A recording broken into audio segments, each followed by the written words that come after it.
আপনারা একটা ব্যাপার নিশ্চয়ই খেয়াল করেছেন, যখন পাকিস্তানের সঙ্গে হুম বাংলাদেশের খেলা হয় বা ধরেন পাকিস্তান ক্রিকেটকে সমর্থন করার ক্ষেত্রে আপনারা দেখবেন বাং পাকি যেইগুলো আছে রাজাকারের বাচ্চাগুলো পাকিস্তানপন্থী, সেই আলবদর আল শামসের যে বাচ্চাগুলা, ওরা হচ্ছে গিয়ে পাকিস্তানের খেলাকে সমর্থন করবে। এবং যদি পাকিস্তানের খেলাকে সমর্থন দেওয়ার প্রসঙ্গে আপনি যদি ৭১ সালের কথা বলেন, যদি মুক্তিযুদ্ধের কথা বলেন, যদি পাকিস্তানের পাপের কথা তুলে ধরেন, তখন দেখবেন এইসব যে রাজাকারের বাচ্চাগুলা ওরা একটা বয়ান দেয় খুব ভালো।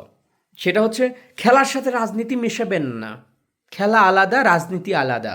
হুম তো এই কি বলবো আসলে, ওদেরকে মুখে এরকম গালি আসে যে ফেসবুক ব্যান করে দেবে। তো যেটা হয়েছে যে এই রাজাকারের বাচ্চাগুলা যারা হচ্ছে গিয়ে পাকিস্তান প্রসঙ্গ আসলেই তারা খেলাকে আলাদা করে, তারা ইসলামকে আলাদা করে, তারা সব কিছুকে আলাদা করে ফেলে মুক্তিযুদ্ধ থেকে। মানে তাদের বাপদেরকে ভালোবাসতেই হবে, পাকিস্তানের পায়ে চুমা খেতেই হবে, খুনি ধর্ষক এই হায়নার বাচ্চাদেরকে এরা ছাড়তে পারবে না, কারণ রক্ত তো ওইটা, রক্ত তো পাকিস্তানি রক্ত। তো এই হায়নার বাচ্চারা খেলার সাথে রাজনীতি মিশায় না। প্রশ্ন হচ্ছে তাহলে সাকিব আল হাসানকে নিষিদ্ধ করিস কোন যুক্তিতে? খেলার সাথে রাজনীতি মিশাস না, তাহলে সাকিব আল হাসানের রাজনীতির সঙ্গে কেন ওর খেলা বন্ধ করা হয়?